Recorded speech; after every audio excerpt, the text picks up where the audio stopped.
Hi, this is our lesson on how do lungs work. First, start by taking out the worksheet that has the respiratory system on it, and we'll just simply label this picture. So at the top of the respiratory system, we have the larynx. Below that is the trachea.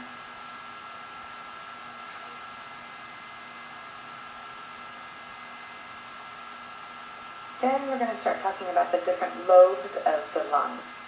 So remember that if you're looking at a person, this is the right side of their body and this is the left side of their body. So over here we have the right upper lobe, and then we have the right middle lobe,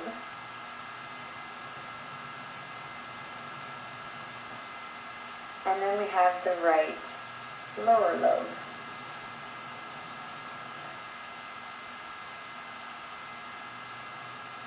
Then over on the left side of the body, we have the left upper lobe,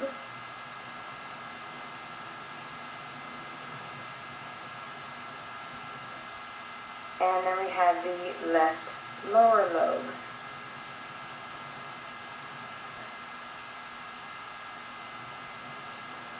So, do you see anything different?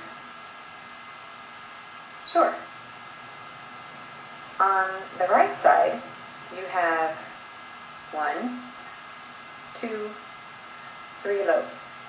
On the left side, you have 1, 2 lobes. Any guesses as to why that is? I'll show you in just a moment. Alright, a couple of other labels.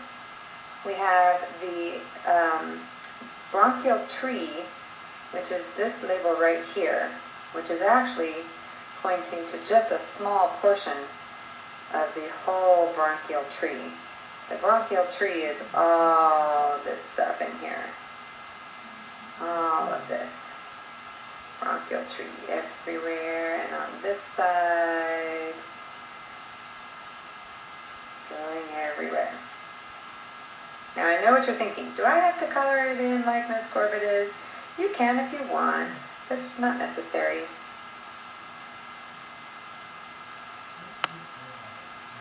Okay, and then this label here on the right is labeling the cardiac notch.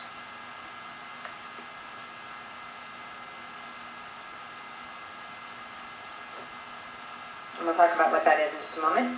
And then the last label at the bottom is the diaphragm.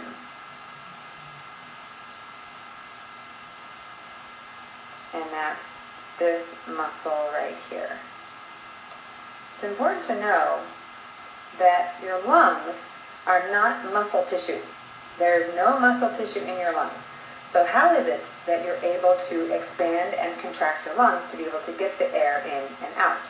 That is your diaphragm's job. Okay, so the next thing we're going to do is talk about what some of these things are. We're not going to label everything on this picture, but in the notes section, just underneath this picture, you're going to add the definitions for the larynx, the trachea, the bronchial tree, the cardiac notch, and the diaphragm.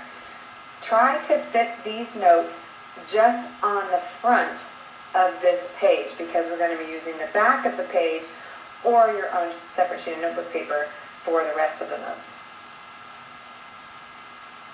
So the larynx is a muscular structure at the top of the trachea that contains your vocal cords.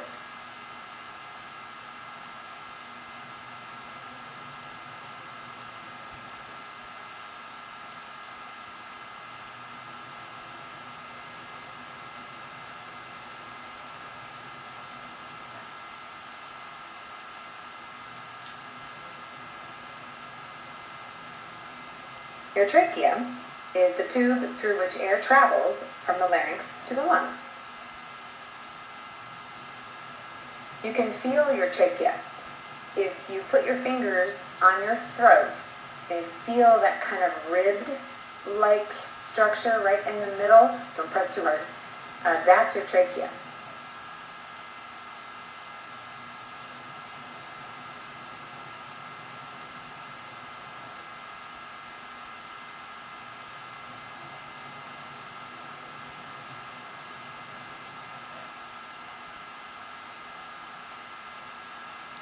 The bronchial tree is the system of airways within the lungs which bring air from the trachea to the lungs' tiny air sacs, which are called alveoli.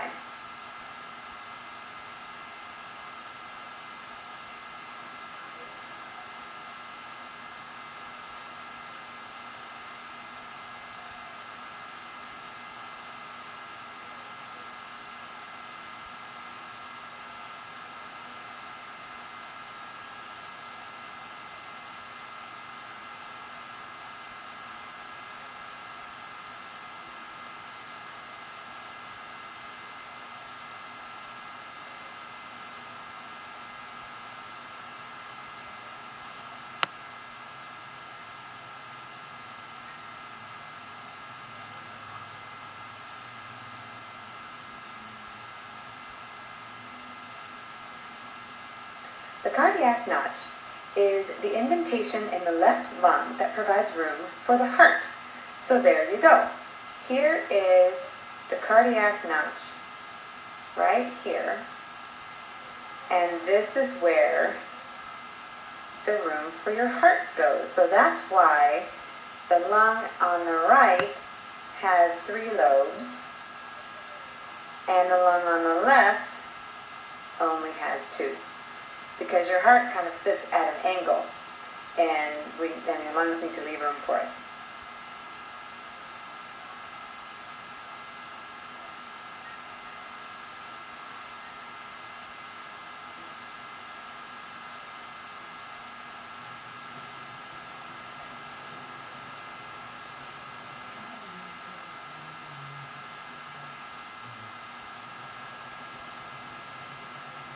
And lastly, the diaphragm is a muscular membrane under the lungs that causes the lungs to expand and collapse.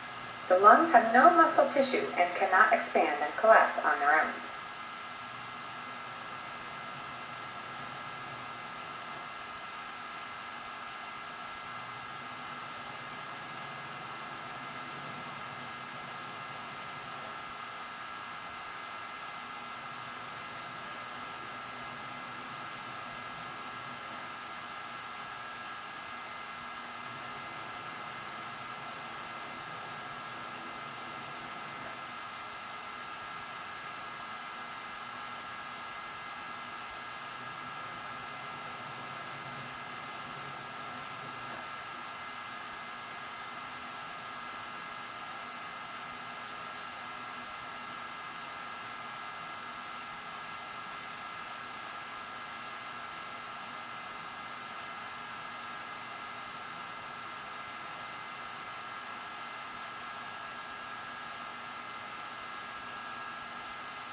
Alright, so the next thing that we're going to do is we're going to actually take some notes on a couple of physics concepts. So I'm going to have you either take the paper that you currently have, flip it over, and fold it into 8 sections. That's this picture here, showing the picture or the worksheet that you have with the respiratory system on the front, and fold it into 8 sections. Or, if you would rather, take your own sheet of notebook paper and fold it into 8 sections. We're going to draw 8 different pictures, one in each of these sections.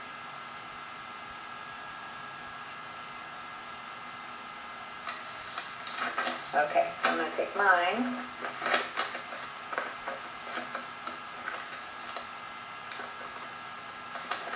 And open it back up.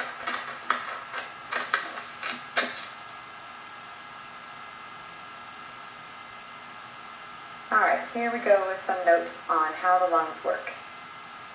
So first, at the top of the paper, write the title, How Do Lungs Work? Okay, you do not have to draw this picture. Don't worry about it. I just left that there so you could see it.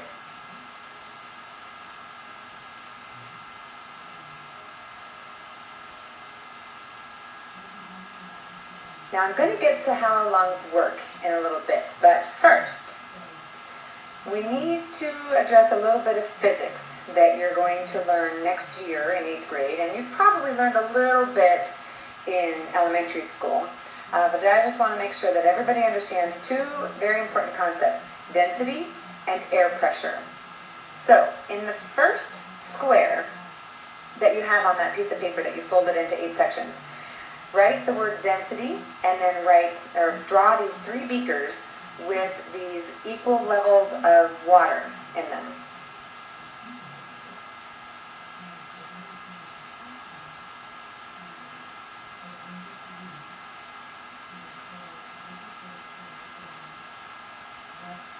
Alright, let's talk density. So if I have these 3 beakers that have equal levels of water in them, how can I tell which liquid is more dense and which is less dense?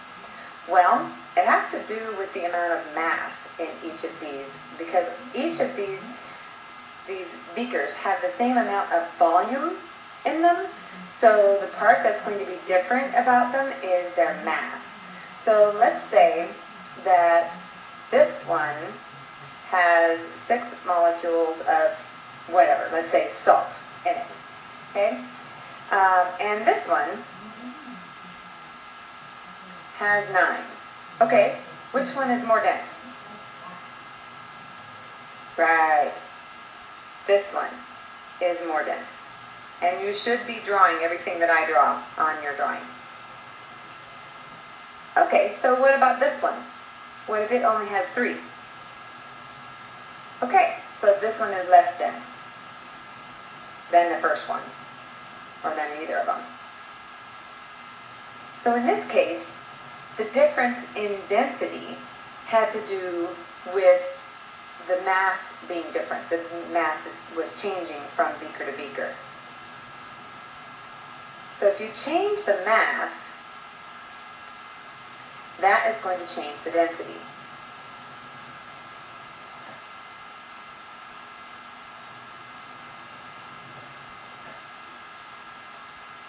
Okay, so, but density is the amount of mass that something has for the amount of volume that it has. So it's the amount of matter that it is for the amount of space that it's taking up. So what if we did it the other way? What if we had density, we had different amounts of volume in our beaker? So go ahead and draw these 3 beakers in the second square. I would recommend doing the square to the right of the first square, but you can do the one below it too if you wish.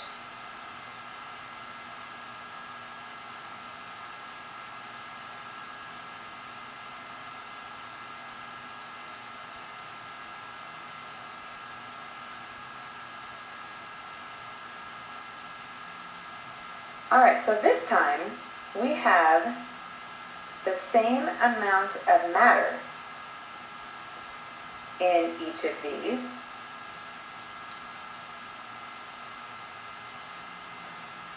So, how can you tell which one is more dense and which one is less dense than the others? They have the same amount of matter, but their volume is different. So, in this case, the first one has a certain amount of density. The second one, is it more or less dense than the first one? Right, more dense. Because it's squished. It's in a smaller volume. Same amount of mass, but in a smaller volume. And then what about the third one? Is it more or less dense? Right, less dense. Because it has more volume, the amount of matter that's in it is spread out over a bigger space, making it less dense than the first one. So in this case, we were changing the volume to make the density change.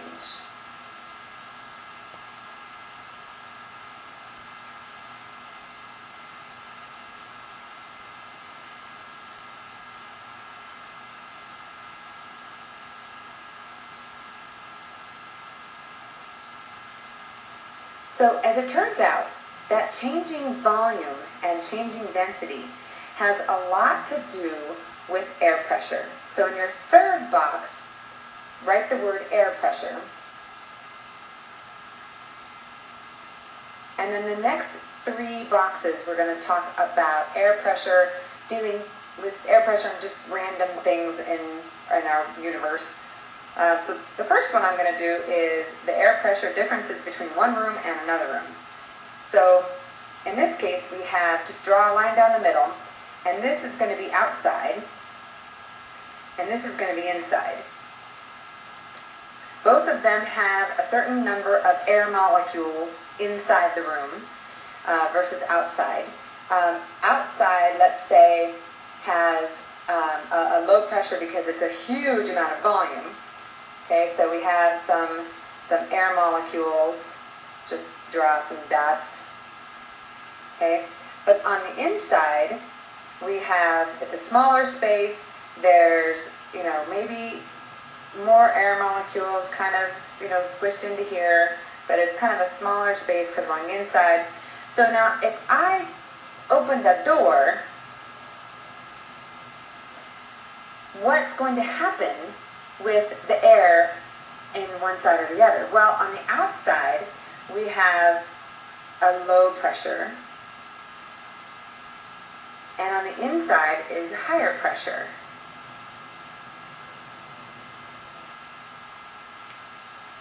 So what's going to happen? Well, we're going to end up with some wind.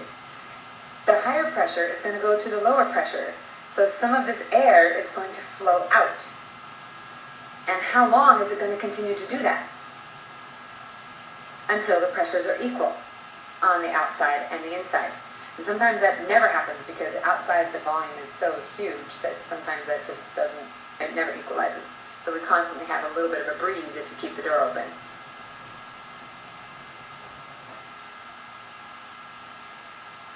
Okay, let's look at another example. This time I'm going to have a balloon. Nice red balloon. Okay, it's all tied off, and there is a very high pressure inside this balloon. Okay, there are a lot of air molecules in here under a very small space. Lots of pressure in this balloon. Okay, but on the outside, lots of volume. Might be the same amount of air molecules, but they're very spread out.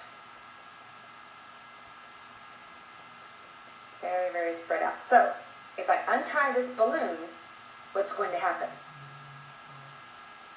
We have the high pressure in here. We have low pressure out here. Right? Air is going to come rushing out of this balloon. Everybody loves that noise, right? Okay. And how long is it going to continue to do that?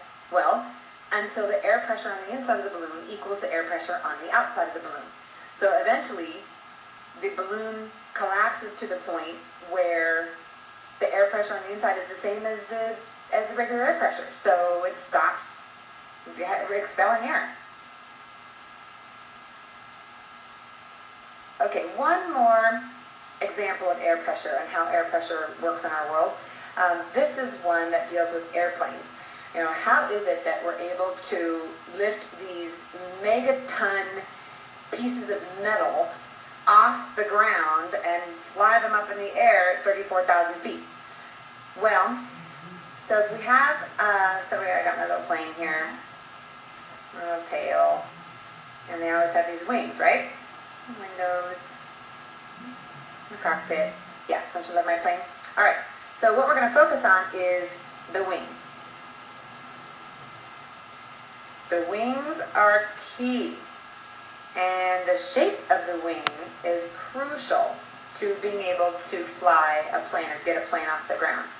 The shape of the wing on the bottom of the wing, so now what we're going to do is we're going to take this wing and enlarge it over here and look at it from the side. Okay, so I have the bottom of the wing is fairly flat, and the top of the wing is tapered, like this. Okay, we're looking at the wing from the side. So, if the plane is moving in this direction, okay, the little air molecules are going to whiz by this direction, but then they have to go over this part of the wing, okay, and the top part is a longer distance than the bottom part. So this gives effectively this area here, from here to here, is a longer distance or a larger volume of space for the same amount of air molecules that are here to here. So that means that the pressure up on the top is going to be lower because it's a larger volume, same amount of mass, but a larger volume, and the pressure down here is going to be higher. So that is actually then going to push the wing up, because it's going to push from the high pressure up to the low pressure, and that's how the plane gets off the ground. Pretty cool, huh? All right, so you've got density, hopefully, and you've got air pressure, hopefully. So now let's apply it to our lungs, okay? So there's an interesting thing going on with our bodies. First of all, that the lung system is an open system, okay, meaning that our mouths are open, okay, our noses are open to the outside world, okay, so that makes all of this open to the outside world, okay, but on the inside of the body is a closed system.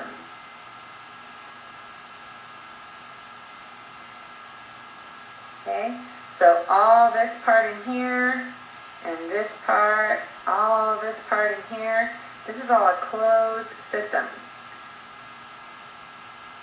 So it is not accessible to the outside world. That makes a big difference when it comes to the differences in air pressure, okay? So I'm going to wait for you to draw this one. We're on our 1, 2, 3, 4, 5, 6th. You're on your 6th square, right? We have 2 more. Okay. The first one, we're going to show the diaphragm in this position right here and show what happens when the diaphragm, remember the diaphragm? Down here. This part right here, this muscle. Okay. So when the diaphragm is in this position here, what's happening? And then we're going to move the diaphragm and see what happens. So on the 7th square then, kind of the same picture. And by the way, you don't have to have the same detail that I have on my drawings. Just a rough sketch is fine. You should see the sketches that I made. I'll show you in class if you want. So let's imagine that the diaphragm is in this position, which is kind of its contracted, relaxed position. Okay? The air pressure on the outside is equal to the pressure on the inside.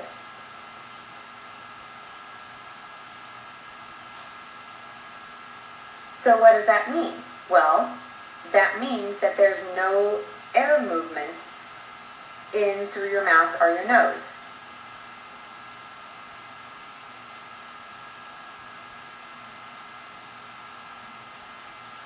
So do this. Exhale completely.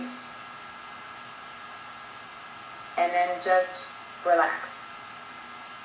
Any air going in or out of your nose or mouth? Nope, shouldn't be. Now, if we change the diaphragm, that's the last one. If we change the diaphragm, okay, so I'm going to kind of erase this diaphragm here and redraw it in its expanded position.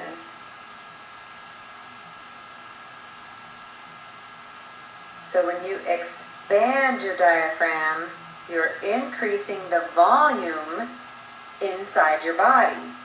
So now you have those same amount of air molecules, but they are more spread out. So what does that mean? Is that a higher pressure or a lower pressure on the inside now? Because you still have the same number on the outside.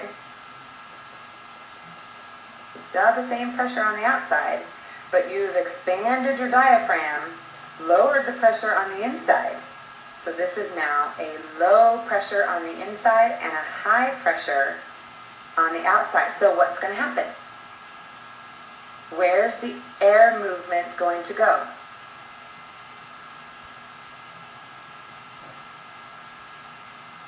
Right. The air movement is going to go in through your mouth and nose and into your lungs. So, sit up straight and expand your diaphragm. It's right underneath the rib cages. What happens? Air going in your nose or mouth? You can't help it. You can't help it. You can't, try expanding your stomach without having air rush into your mouth or nose. Good luck with that. So this time, there is air movement from the high pressure to the low pressure. All because we used our diaphragm to change and increase the volume inside of our bodies. That's it. That's all the diaphragm does. It increases the volume so that the density gets lower, so that the pressure is lower, so that the pressure on the outside is higher, so that air rushes in. That's it. That's how we get air into our lungs. All right, now we're going to demonstrate that in class. So you're done with your notes. Sorry it took so long. Looks like 27 minutes. But we will demonstrate this on Friday in class.